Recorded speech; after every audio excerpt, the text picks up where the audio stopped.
जय हिंद दोस्तों। तो आप सभी का स्वागत है जीएस के प्रैक्टिस सेट नंबर 26 में और एडवांस सेट 01 में। यानी एडवांस सेट का मतलब ये है कि अपकमिंग एग्जाम में जो भी क्वेश्चंस नए नए टॉपिक से रखे जा सकते हैं उनमें ये एडवांस सेट रखा गया है, जो कि नए सवाल बनेंगे इनमें। ठीक है, तो ये रिवीजन सीरीज़ है अपनी नैक सीरीज़ के सेट नंबर 26 में। इसकी पीडीएफ आप सभी को पता है हमारे टेलीग्राम चैनल पर मिल जाएगी। तो चलिए करते हैं अपने वीडियो की शुरुआत। और हैंड रिटन नोट आपको मिलेंगे हमारे चैनल पर। ठीक है, तो जुड़ना ना भूलें। पहला क्वेश्चन है कि भारत का राष्ट्रीय पर्व जो है वो कब मनाए जाते हैं और कितने मनाए जाते हैं। तो 26 जनवरी को मनाया जाता है, 15 अगस्त को मनाया जाता है और 2 अक्टूबर को मनाया जाता है। यानी कि राष्ट्रीय पर्व जो है वो कितने हैं? 3 राष्ट्रीय पर्व जो हैं भारत में मनाए जाते हैं। अगला क्वेश्चन है बथुकम्मा उत्सव कहाँ मनाया जाता है। तो बथुआ किस में डालकर बनाया जाता है? तो तेल में डालकर बनाया जाता है, जिसको बथुकम्मा उत्सव को तेलंगाना एंड आंध्र प्रदेश में मनाया जाता है और अधिकतर की बात करें तो तेलंगाना में मनाया जाता है। इसको हम पुष्प उत्सव के नाम से भी जानते हैं, जिसका अर्थ होता है माँ जीवित है। क्या? माँ जीवित है, जो कि सितंबर एंड अक्टूबर मंथ में मनाया जाता है। अटुकल पोंगल की बात कर लेते हैं। तो अटुकल पोंगल कितने दिन मनाया जाता है? तो अटुकल पोंगल 10 दिन मनाया जाता है, जो कि केरल का है। और पोंगल की बात कर लेते हैं तो पोंगल 4 दिन मनाया जाता है और ये पोंगल कहाँ का त्यौहार है? तो तमिलनाडु का है। ओणम कितने दिन मनाया जाता है? तो 10 दिन मनाया जाता है। अटुकल पोंगल किसका त्यौहार है? तो महिलाओं का सबरीमाला त्यौहार इसको माना जाता है। हॉर्नबिल त्यौहार कहाँ मनाया जाता है? तो नागालैंड में मनाया जाता है 1 से लेकर 10 दिसंबर के बीच में, यानी कि 10 दिन ये भी मनाया जाता है। कांग चिंगवा की बात कर लेते हैं। तो ये मणिपुर की रथ यात्रा इसको कहते हैं। किसको? कांग चिंगवा को। ये भी 10 दिन मनाई जाती है। सेकरनेई उत्सव जो कि नागालैंड का है, जिसको अंगामी ट्राइब के द्वारा मनाया जाता है, सेकरनेई। ठीक है, जो कि ये भी 10 दिन मनाया जाता है। रज पर्व नुआखाई ये सभी कहाँ के हैं? ये उड़ीसा के हैं। तो रज पर्व कितने दिन मनाया जाता है? तो रज पर्व भी 3 दिन मनाया जाता है। अगला क्वेश्चन है मार्शल आर्ट से। तो महाराष्ट्र का मार्शल आर्ट क्या कहलाता है? तो मर्दानी और मलखम्ब। मलखम्ब कहाँ का है? एमपी का है। और एमपी में इसको 2013 में राजकीय खेल में सम्मिलित कर लिया गया। किसको? मलखम्ब को। तमिलनाडु की बात कर लेते हैं। तो सिलबम और बर्ककलई कौन सा? वर्मा कलई कौन सा? वर्मा कली जिसको नाम से जानते हैं, तमिलनाडु का है। अंडमान का बात कर लेते हैं। तो क्रिप और साहू जो है वो कहाँ का है? अंडमान का है। मणिपुर की बात कर लेते हैं। तो थांगटा, सरित, सरक और मुकना ये कहाँ के हैं? मणिपुर के हैं। कलारीपयट्टू जो कि विद्युत जामवाल के द्वारा, आप सभी को पता होगा, कलारीपयट्टू का नाम उन्हीं से ज़्यादातर फेमस आजकल के लोग सभी लोग जानते हैं। तो ये कहाँ का है? ये केरल का है, कलारीपयट्टू। इबुआई कहाँ का है? तो इबुआई मिजोरम का है। नृत्य की बात कर लेते हैं। आंटी कलेजा जो है ये कहाँ का है? ये तमिलनाडु का है। दक्षिण कर्नाटक में भी ये मनाया जाता है और केरल में भी मनाया जाता है। तो केरल में इसको क्या किस नाम से जानते हैं? तो बूटा कोला के नाम से इसको जानते हैं। और नागाधारने डांस भी इसको कहते हैं। राठवानी घेर कहाँ का है? तो राठवानी घेर कहाँ का है? गुजरात का है नृत्य।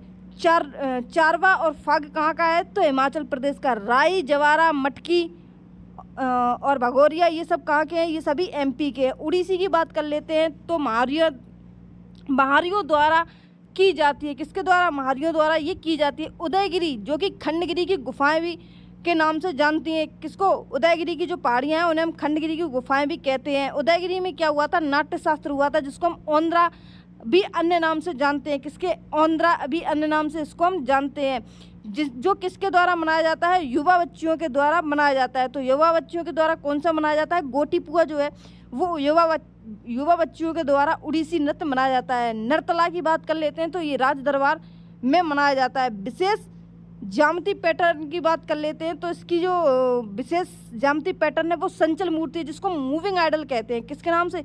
मूविड आइडल के नाम से जानते हैं। संचल मूर्ति यानी कि चलती रहती मूर्ति वाली जो है वो इसकी विशेष ज्यामिति पैटर्न पर आधारित है। कथकली की बात कर लेते हैं। तो कोलीकट्टू और थोड़ियम और कोलीकट्टू ये कहाँ के हैं? ये कथकली के हैं। मोहिनी अट्टम की बात कर लेते हैं। तो मणिप्रवलम भाषा इसकी है। किसकी? मोहिनी अट्टम की। वी मेनन जो है वो मलयालम कवि हैं इसके, मोहिनी अट्टम के। और कल्याणी कुट्टी अम्मा जो है ये भी किसकी हैं? तो मोहिनी अट्टम से ये भी संबंधित है। 40 गीत का संग्रह किनके द्वारा होता है? तो अठबुकम और अंटाबुस के द्वारा इनका 40 गीतों का संग्रह होता है। कुचिपुड़ी की बात कर लेते हैं। तो कुचिपुड़ी एक कर्नाटक संगीत है जो कि पुरुष पोशाक बगलबंदी के द्वारा मनाया जाता है। पुरुष पोशाक इसमें कौन सी होती है? कुचिपुड़ी में, जिसको हम बगलबंदी के नाम से जानते हैं। आपसे क्वेश्चन पूछा जाएगा कुचिपुड़ी में जो पुरुष पोशाक होती है उसको हम किस नाम से जानते हैं? तो बगलबंदी के नाम से जानते हैं। और कुचिपुड़ी कहाँ का है? ये कर्नाटक संगीत है। कौन सा? कुचिपुड़ी। वैसे तो कुचिपुड़ी आंध्रा का भी है। कहाँ का है? आंध्र प्रदेश का भी है, लेकिन यहाँ का ये वैसे कर्नाटक का है। इसमें पोशाक जो है वो पुरुष की पोशाक है, उसको हम क्या कहते हैं? बगलबंदी के नाम से जानते हैं। भारतीय रेल प्राधिकरण की बात कर लेते हैं, यानी स्पोर्ट्स अथॉरिटी ऑफ इंडिया की बात कर लेते हैं। तो इसकी स्थापना 1984 में, जिसका हेडक्वार्टर नई दिल्ली में और जवाहरलाल नेहरू के द्वारा इसको स्थापित किया गया था। भारतीय रेल प्राधिकरण को, किसको? भारतीय रेल प्राधिकरण को 1984 में स्थापित किया गया था जवाहरलाल नेहरू के द्वारा, जिसका हेडक्वार्टर कहाँ पर है? नई दिल्ली में स्थित है। बीसीसीआई की बात कर लेते हैं। तो बीसीसीआई की स्थापना कब होती है? तो 1928 में बीसीसीआई की स्थापना होती है। और आईओसी यानी कि इंडियन ओलंपिक एसोसिएशन की बात कर लेते हैं। तो ये 1927 में इसकी स्थापना होती है। बीसीसीआई के अध्यक्ष कौन है? तो पहले जो इसके अध्यक्ष थे वो कौन थे? रे ग्रांट गोवेल थे। कौन थे? रे ग्रांट गोवेल थे। वर्तमान में जो 36वें अध्यक्ष है वो कौन है? तो वर्तमान में बीसीसीआई के अध्यक्ष है रोजर बिन्नी है। आईसीसी की बात कर लेते हैं, इंडियन क्रिकेट काउंसिल की। तो वर्तमान में इसका नाम आईसीसी है, जिसकी स्थापना 1989 में होती है, जिसके पहले अध्यक्ष कालिन काउंड्रे थे। कौन थे? कालिन काउंड्रे थे। और अंतिम कौन थे? तो जाहिद अब्बास इसके अंतिम अध्यक्ष थे। जगमोहन डालमिया जो है वो 1997 से 2000 तक आईसीसी के अध्यक्ष रहे हैं। कौन? जगमोहन डालमिया जो है 1997 से 2000 तक ये इसके आईसीसी के अध्यक्ष रहे हैं। मैदान की माप की बात कर लेते हैं। तो खो खो में कितने खिलाड़ी होते हैं? तो खो खो में 9 खिलाड़ी होते हैं। बास्केटबॉल में कितने खिलाड़ी होते हैं? तो 5 खिलाड़ी होते हैं। कबड्डी में कितने होते हैं? 7 होते हैं। वॉलीबॉल में कितने होते हैं? तो 6 होते हैं। वाटर पोलो में कितने होते हैं? 7 खिलाड़ी होते हैं। पोलो में कितने होते हैं? तो पोलो में 4 खिलाड़ी होते हैं। हॉकी, फुटबॉल और क्रिकेट की बात कर लेते हैं तो 11 खिलाड़ी होते हैं। बेसबॉल की बात कर लेते हैं तो 9 होते हैं। नेटबॉल की बात कर लेते हैं तो 7 खिलाड़ी इसमें होते हैं। ठीक है। अब खो खो के मैदान की बात कर लेते हैं कि खो खो की मैदान की लंबाई और चौड़ाई जो होती है वो कितनी होती है? तो खो खो में कितनी होती है? 34/10 होती है। बास्केटबॉल में कितनी होती है? तो 26/14 होती है। कबड्डी में कितनी होती है? 13/10 होती है। वॉलीबॉल में कितनी होती है? तो 18/9 होती है। और वाटर पोलो में कितनी होती है? तो 20/10 होती है। और पोलो की बात कर लेते हैं तो 270/180 मीटर होती है। हॉकी की बात कर लेते हैं तो 91/55 मीटर इसकी जो माप होती है वो होती है। महत्वपूर्ण ट्रॉफी की बात कर लेते हैं तो शतरंज की जो ट्रॉफियों के नाम है वो क्या है?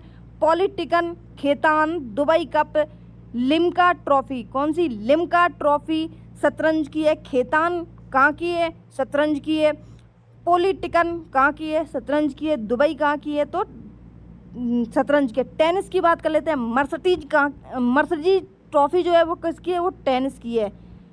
डेविस कप की बात कर लेते हैं तो डेविस भी किससे है? तो टेनिस से। हॉफमैन की बात कर लेते हैं, ये भी किससे है? तो टेनिस से। बैडमिंटन की बात कर लेते हैं तो थॉमस कप मेन में होता है और उबेर कप फीमेल में होता है। इसको हम और एक और होता है अमृत दीवान कप, जिसको जो बैडमिंटन की ट्रॉफी होती है। नौकायन की बात कर लेते हैं, यानी कि जो बोट रेस होती है उनमें कौन कौन सी? एक तो शक्ति होनी चाहिए उसके लिए, और बेलिंगटन ट्रॉफी और शक्ति ट्रॉफी। बुकर पुरस्कार की बात कर लेते हैं तो मैन बुकर, इसका दूसरा नाम है बुकर अवार्ड का, जो कि साहित्य के क्षेत्र में दिया जाता है। इसकी शुरुआत 1969 में होती है। कब? 1969 में होती है। और फर्स्ट जो बुकर अवार्ड है वो PH न्यूबाई को दिया गया था, जिनकी एक पुस्तक थी समथिंग टू आंसर फॉर। क्या? समथिंग टू आंसर फॉर इनकी एक पुस्तक थी। पहले भारतीय बुकर पाने वाले कौन हैं? तो VS नॉयपॉल हैं, जिनकी पुस्तक है इन ए फ्री स्टेट।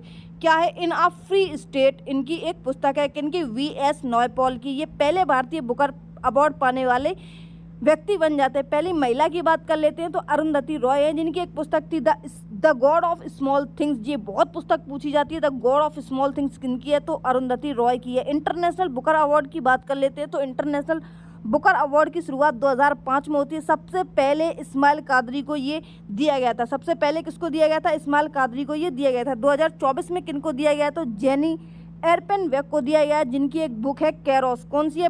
कैरोस। और अनुवाद किसने किया है? तो हॉफमैन ने इनका अनुवाद किया है। संविधान संशोधन की बात कर लेते हैं तो 52वां कॉन्स्टिट्यूशन अमेंडमेंट एक्ट 1985 ये किससे संबंधित है? तो ये दल बदल विरोधी कानून से संबंधित है, जो कि 1985 में आता है। कौन सा? 52वां कॉन्स्टिट्यूशन अमेंडमेंट एक्ट। 61वां कॉन्स्टिट्यूशन अमेंडमेंट एक्ट 1989 में क्या हुआ था? 21 से उम्र जो है वो 18 तक मतदान की अगर कोई व्यक्ति है तो वो उसकी उम्र 18, अब वो 18 वर्ष का है तो वो वोट डाल सकता है। ठीक है, घटा कर दी गई थी। कौन से कॉन्स्टिट्यूशन अमेंडमेंट एक्ट के अकॉर्डिंग? तो 61वां कॉन्स्टिट्यूशन अमेंडमेंट एक्ट 1989 के अकॉर्डिंग। नौकरी में आरक्षण की सीमा बढ़ाना कौन से कॉन्स्टिट्यूशन में अमेंडमेंट के एक्ट आता है? तो 77वां कॉन्स्टिट्यूशन अमेंडमेंट एक्ट 1995 के तहत नौकरी में आरक्षण की सीमा बढ़ाना है। 91 कॉन्स्टिट्यूशन अमेंडमेंट एक्ट 2003 में क्या हुआ था? तो मंत्रिपरिषद के आकार को निश्चित कर दिया गया था। किसको? मंत्रिपरिषद के आकार को निश्चित कर दिया गया था। अब तक कितने कॉन्स्टिट्यूशन अमेंडमेंट एक्ट हो चुके हैं? तो 106 कॉन्स्टिट्यूशन अमेंडमेंट एक्ट इसमें हो चुके हैं। राष्ट्रीय विकास परिषद यानी नेशनल डेवलपमेंट काउंसिल की बात कर लेते हैं तो इसकी स्थापना कब होती है? तो 6 अगस्त 1952 में इसकी स्थापना होती है। NDC इसके अध्यक्ष कौन होते हैं? तो PM होते हैं राष्ट्रीय विकास परिषद के। वर्ष में ये बैठक कितने बार होती है? तो वर्ष में ये बैठक 2 बार होती है। और ये राष्ट्रीय विकास परिषद जो है वो गैर संवैधानिक निकाय है। कैसा है? गैर संवैधानिक निकाय है, जो कि सभी राज्य के मुख्यमंत्री इसकी बैठक करते हैं। सभी राज्यों के जो मुख्यमंत्री हैं इसकी बैठक करते हैं। राष्ट्रीय पिछड़ा वर्ग आयोग यानी कि NCBC की बात कर लेते हैं तो ये किस आर्टिकल में आता है? NCBC तो 338 के क्लॉज नंबर बी में आता है राष्ट्रीय पिछड़ा वर्ग आयोग, जो कि 102 कॉन्स्टिट्यूशन अमेंडमेंट एक्ट के द्वारा इसको जोड़ा गया था। जिसमें रिपोर्ट किसको सौंपी गई थी? तो प्रेसिडेंट यानी राष्ट्रपति जी को इसकी रिपोर्ट सौंपी गई थी। राष्ट्रीय मानव अधिकार आयोग की बात कर लेते हैं तो राष्ट्रीय मानव अधिकार आयोग कब आया था? तो 1993 में राष्ट्रीय मानव अधिकार आयोग आता है। राष्ट्रीय उपभोक्ता विवाद निवारण आयोग की बात कर लेते हैं तो राष्ट्रीय उपभोक्ता विवाद निवारण आयोग जो है वो 1988 में आता है। उपभोक्ता संरक्षण अधिनियम कब आता है? तो 1986 में राष्ट्रीय संरक्षण अधिनियम आता है। वित्त आयोग की बात कर लेते हैं तो वित्त आयोग में एक अध्यक्ष होते हैं और 4 अन्य सदस्य होते हैं, जो कि 2 पूर्ण होते हैं और 2 अंशकार होते हैं। इसी 4 सदस्यों में सदस्य की को क्या किया जाता है? तो रीअपॉइंटमेंट इसमें किया जाता है। किसमें?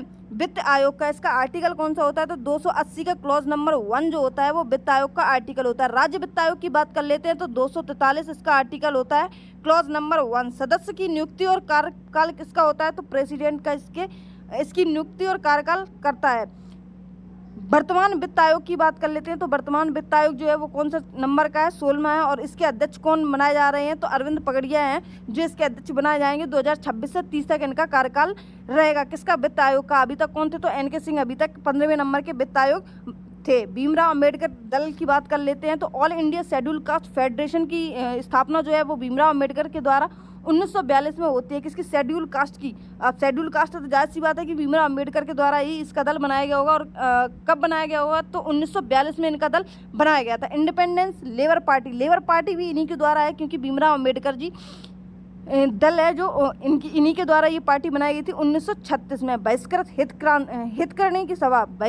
हितकर्णी सभा जो है 1923 में मुंबई में इन्हीं के द्वारा ये भी बनाई गई थी। भारतीय बौद्ध महासभा की बात कर लेते हैं तो 1955 में इन्हीं के द्वारा ये बनाई गई थी। समता सैनिक दल की बात कर लेते हैं तो 1927 में ये दल जो है इनके द्वारा बनाया गया था।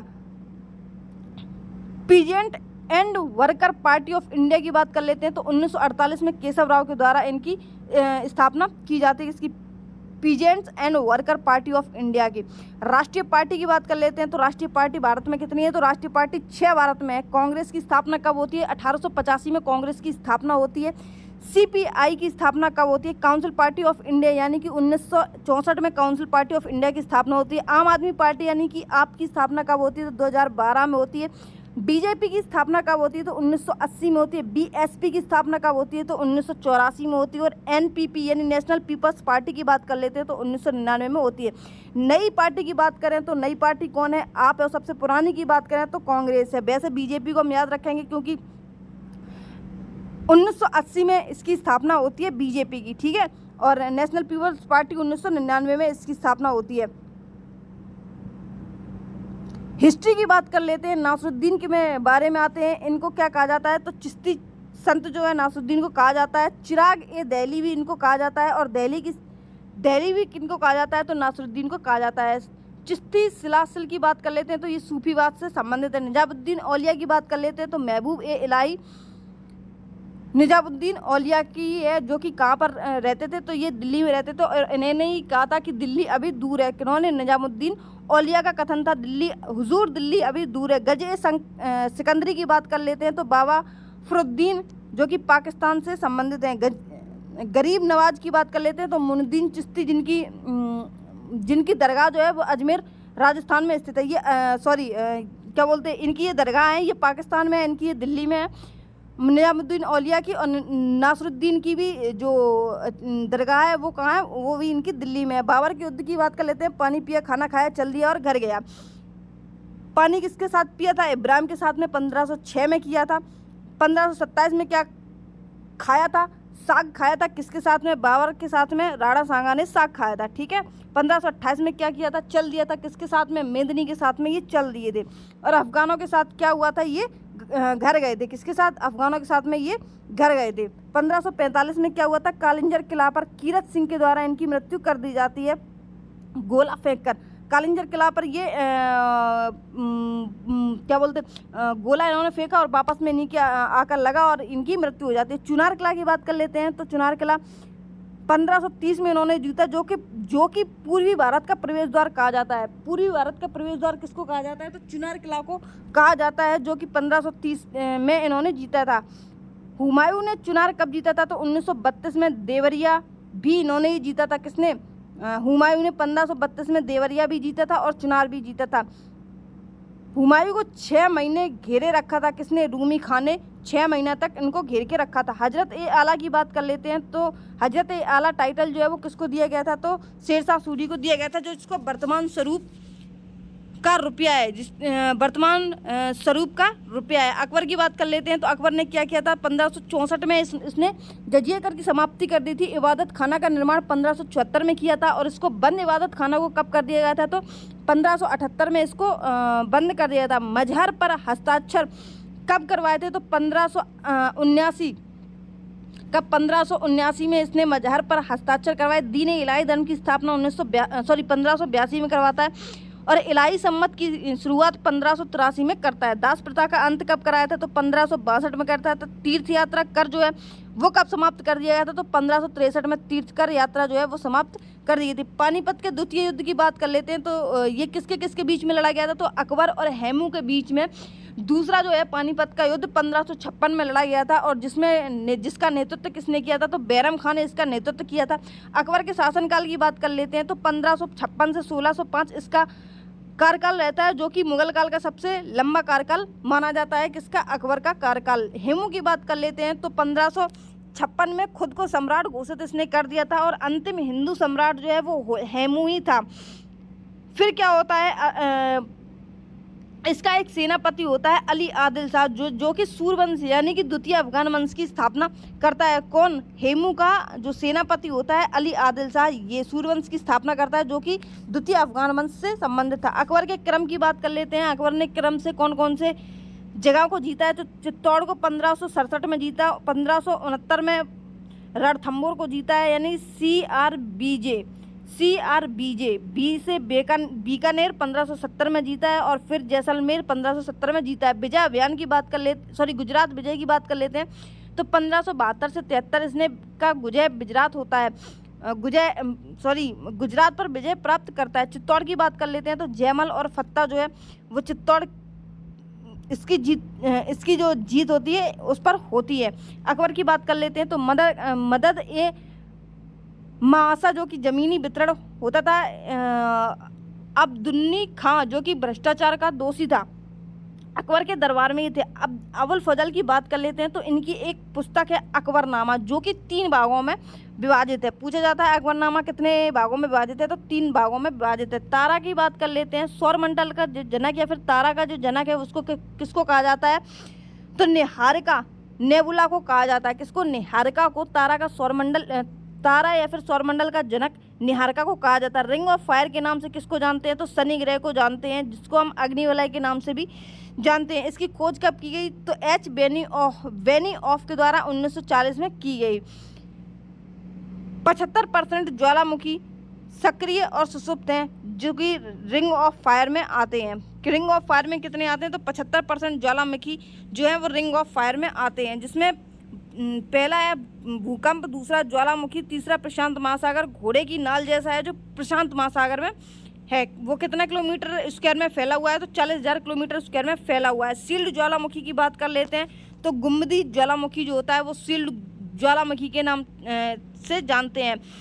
एग्जाम्पल के लिए इल्गा चुज जो ज्वालामुखी है, जो कि कनाडा का है, जो कि कठोर है सबसे ज़्यादा, इसको हम जानते हैं किसके? कनाडा का इल्गा चुज, ठीक है, ज्वालामुखी है वो कि कनाडा का है। चट्टान की बात कर लेते हैं, तो चट्टान 3 प्रकार की होती हैं। एक तो आग्नेय चट्टान होती है, दूसरी अपसादी चट्टान होती है, तीसरी कायांतरिक चट्टान होती है। आग्नेय चट्टान की बात कर लेते हैं, तो वो कौन कौन सी आती हैं? तो ग्रेनाइट और बेसाल्ट जो है वो आग्नेय चट्टान में आती है। अपसादी चट्टान की बात कर लेते हैं, तो कोयला, पेट्रोल, चूना और लेटराइट है, ये अपसादी चट्टान में आती हैं। कायांतरिक चट्टान की बात कर लेते हैं, तो स्लेट और मार्बल जो है वो कायांतरिक चट्टान में आता है। 85% जो सबसे ज़्यादा हैं भूप्रवृत्ति के अंदर, वो कौन सी हैं? तो वो अपसादी चट्टान है, जिनमें कोयला, पेट्रोल, चूना, लेटराइट ये सब वगैरह आती हैं। मोनोकी पर्वत की बात कर लेते हैं, तो मोनोकी पर्वत कहाँ पर स्थित है? तो प्रशांत महासागर में स्थित है, और प्रशांत महासागर के यूएसए के हवाई द्वीप पर ये स्थित है। कहाँ पर? प्रशांत महासागर के यूएसए हवाई द्वीप पर ये स्थित है, जिसको व्हाइट माउंटेन के नाम से भी जानते हैं। पूछा जा सकता है कि व्हाइट माउंटेन के नाम से किसको जाना जाता है? तो मोनोकी पर्वत को जाना जाता है, जिसकी ऊंचाई कितनी है? 10,205 मीटर इसकी ऊंचाई है। एल्बिडो की बात करते हैं, तो वापसी की शक्ति जो है वो एल्बिडो कही जाती है, यानी कि सौर विकिरण की परावर्तित मात्रा जो है वो एल्बिडो कही जाती है। जीडीपी की मैक्सिमम की बात कर लेते हैं, तो पहली जो है वो 18% है, दूसरी जो है वो 30% है, और तीसरी जो है वो 52% है। वस्तु और सेवा इंपोर्ट करने के लिए कारक जो है जैसे कि भौतिक पूंजी, श्रम, भूमि, ज्ञान और उद्यम जो है इन पर टैक्स लगाया जाता है। राष्ट्रीय आय आकलन की बात कर लेते हैं, तो राष्ट्रीय आय आकलन का योगदान जो है वो 1899 में विलियम डिग्वी के द्वारा किया गया। 1868 में दादा भाई नौरोजी ने किया, 1931 और 40 में आरसी देसाई ने किया, फिंडेल सिराज ने 1911, 22 और 34 में किया गया। डॉक्टर इसके बाद अगला क्वेश्चन है, शक्ति की जो मात्रक होता है, शक्ति का मात्रक क्या होता है? तो वाट होता है, और एक अश्वशक्ति बराबर 746 वाट होते हैं। डॉप्सन इकाई किसकी है? तो ओजोन परत को मापने की जो इकाई होती है उसको हम डॉप्सन इकाई के नाम से जानते हैं। वायुमंडल में सबसे ज़्यादा किसकी मात्रा होती है? तो ओजोन की मात्रा होती है। औसत मात्रा की बात कर लेते हैं, तो 300 डॉप्सन इकाई जो है वो ओजोन की मात्रा पाई जाती है वायुमंडल में। एक पार्सेक बराबर कितने लीप ईयर होते हैं? एक पार्सेक बराबर क्या होता है? 3.25 LY होता है। 6C14A परमाणु क्रमांक इसमें कौन सा होगा? तो परमाणु क्रमांक जो होगा वो नीचे वाला होता है, और परमाणु भार की बात कर लेते हैं तो ये ऊपर वाला होता है, ठीक है। तो इसको कैसे निकालते हैं? n की संख्या, तो 14 में से हम क्या करते हैं? 6 को घटा देते हैं, तो n बराबर जो है वो निकल के आ जाता है। n बराबर कितना निकल के आता है? तो 14 - 6 यानी कि 8 n निकल के आ जाएगा। इसी तरीके से अगला क्वेश्चन है,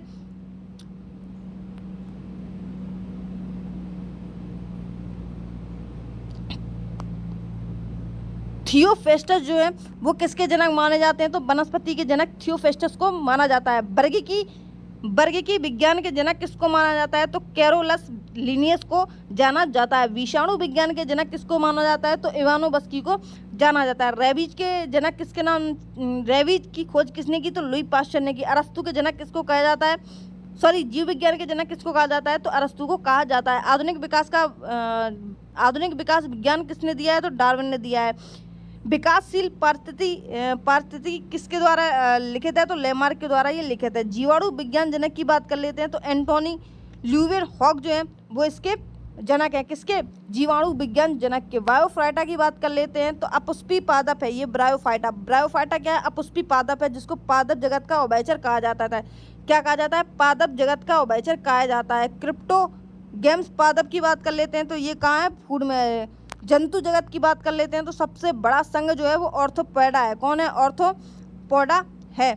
1845 में बॉन्सी बोल्ट के द्वारा एक सिर एक वृक्ष एक पेड़, एक वृक्ष एक सिर और एक पेड़, जैसे कि झींगा, मछली, केकड़ा, मकड़ी, मक्खी, इन सभी के ये इसमें